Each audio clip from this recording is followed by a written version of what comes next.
এবার চলে যাব স্বাস্থ্য ভবন অভিযান। বিভিন্ন মেডিকেল কলেজ এবং আরজি করের জুনিয়র ডাক্তাররা আজকে স্বাস্থ্য ভবন অভিযানে নামেন এবং সেখানে সেই মিছিল শান্তিপূর্ণভাবে স্বাস্থ্য ভবনে পৌঁছয়। স্লোগান ছিল প্রিন্সিপাল নিখোঁজ, অর্থাৎ নতুন প্রিন্সিপাল সুরিতা পাল তিনি ঘেরাও হয়েছিলেন। তারপর থেকে আর তাকে আরজি করে যেতে দেখা যায়নি। সেইখানে প্রিন্সিপাল কোথায় গেল, প্রিন্সিপাল নিখোঁজ, এই স্লোগানে মুখর হলো বিভিন্ন মেডিকেল কলেজের ডাক্তারি পড়ুয়া, সঙ্গে আরজি করের ডাক্তারি পড়ুয়াদের এই স্বাস্থ্য ভবন অভিযান। দীর্ঘ পথ সিজিও কমপ্লেক্স থেকে স্বাস্থ্য ভবন, সেই সিজিও কমপ্লেক্স থেকে স্বাস্থ্য ভবন পর্যন্ত শান্তিপূর্ণভাবে মিছিল হলো। স্বাস্থ্য ভবন অভিযানে গেলেন এই চিকিৎসক পড়ুয়ারা এবং সেখানে গিয়ে স্বাস্থ্য ভবনে তাদের এক প্রতিনিধি দল স্বাস্থ্য ভবনে ঢুকলো এবং সেখানে অবস্থান করছেন যতক্ষণ না পর্যন্ত ফলাফল কোনো কিছু বেরিয়ে আসছে। তারা শাস্তি চান যাদের বিরুদ্ধে মূল অভিযোগ নিহত তরুণী চিকিৎসকের খুন, ধর্ষণের, এবং তার সঙ্গে সঙ্গে প্রিন্সিপালকে খুঁজে বের করে আনবেন স্বাস্থ্য ভবন থেকে। এই সব নিয়েই আজকের এই স্বাস্থ্য ভবন অভিযান। কি বলছেন এই নিয়ে, কি বললেন এই নিয়ে এই ডাক্তারি পড়ুয়ারা, দেখুন। আমাদের কলেজের প্রিন্সিপাল নিখোঁজ, কলেজের কোনো অ্যাডমিনিস্ট্রেশন কলেজে থাকছে না, কার্যত আমাদের অভিভাবকহীন করে তারা চলে গেছে। তারা আমাদের প্রশ্নের মুখোমুখি হতে ভয় পাচ্ছে, তারা নিখোঁজ, তাহলে আমাদের প্রশ্নগুলোর উত্তর কে দেবে? তাই আমরা প্রিন্সিপালকে খুঁজতে আজকে স্বাস্থ্য ভবন এগিয়ে চলেছি। সেখানে প্রিন্সিপালকে আমরা খুঁজবো। প্রিন্সিপাল যদি না দেখা করেন, আমাদের স্বাস্থ্য ভবনে যে health secretary, principal secretary of health অথবা ডিএমই ডিরেক্টর অফ মেডিকেলের সাথে আমাদের প্রতিনিধি দল কথা বলবে এবং দাবি জানাবে যে আমাদের অ্যাডমিনিস্ট্রেশন কোথায়, তারা আমাদের উত্তর দিচ্ছে না কেন, আমাদের যে বিচারের দাবি, সেই বিচারের দাবি নিয়ে তারা কি মত পোষণ করে, এই সামগ্রিক বিষয় নিয়ে তাদের সাথে আলোচনা করব। প্রিন্সিপালকে লাস্ট আমরা সবাই একসাথে দেখেছিলাম আমাদের ওই প্ল্যাটিনাম জুবিলি বিল্ডিং এর সামনে, যখন উনি আমাদের সাথে দেখা করবেন বলেছিলেন, কিন্তু আর আমাদের সাথে দেখা করেননি। তারপর থেকে উনি না হাসপাতালে এসছেন, আমাদের পুলিশের মাধ্যমে উনি জানিয়েছেন যে উনি স্বাস্থ্য ভবন থেকেই হাসপাতাল চালানোর সিদ্ধান্ত নিয়েছেন। তাই জন্য ওনাকে খোঁজার জন্যই আমরা স্বাস্থ্য ভবনে যাচ্ছি। উনি আপডেট কি জানবো প্রতিনিধি অভিজিতের কাছ থেকে। অভিজিৎ, এখনো কি স্বাস্থ্য ভবনে বৈঠক চলছে? এখনো কি আপডেট রয়েছে? বৈঠক থেকে কি উঠে এলো জানা যাচ্ছে?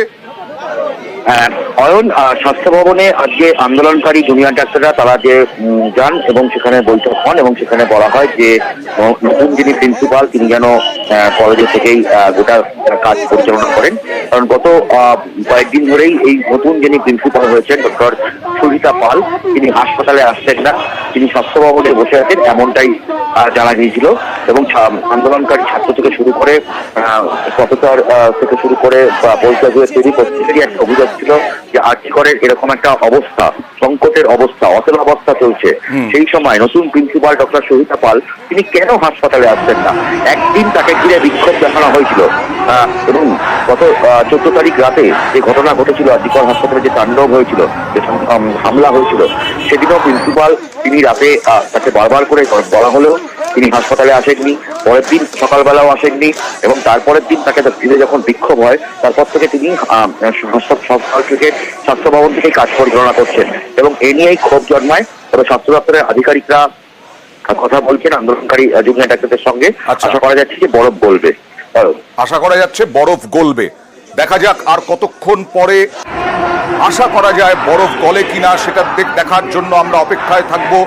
সুরিতা পাল যান কিনা, অধ্যক্ষ প্রিন্সিপাল, বর্তমান প্রিন্সিপাল আরজি করে, সেদিকেও আমাদের নজর থাকবে। এখনো অবস্থানে বসে রয়েছেন বৈঠকটা শেষ হওয়া পর্যন্ত এই ডাক্তারি পড়ুয়ারা। অন্যদিকে আরজি করেও ধর্ণা মঞ্চে আন্দোলনকারী পড়ুয়ারা। আজকেও অবস্থান চলছে আরজি করের ঘটনার প্রতিবাদে।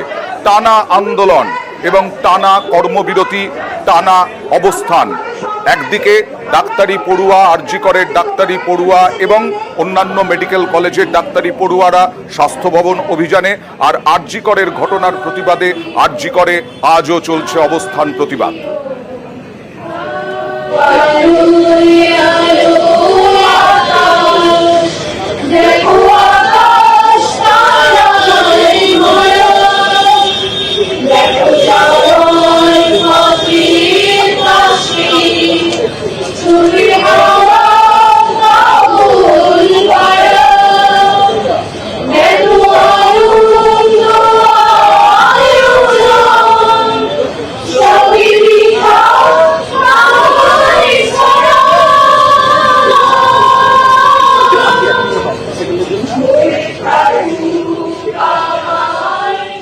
আমরা মোস্ট অফ দ্য পিপল जो है वो तो চলে গেছে, বাট কিছু কিছু জন আছে আর কিছু আরো আসবে, এটা খালি থাকবে না।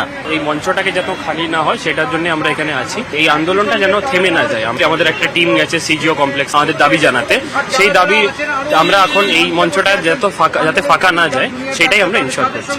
আমাদের সতীর্থরা ওখানে গেছে আর আমাদের এখানে থাকতে হবে, কারণ আমরা আন্দোলন চালাচ্ছি, তো আন্দোলন মঞ্চ কখনোই ফাঁকা থাকা যাবে।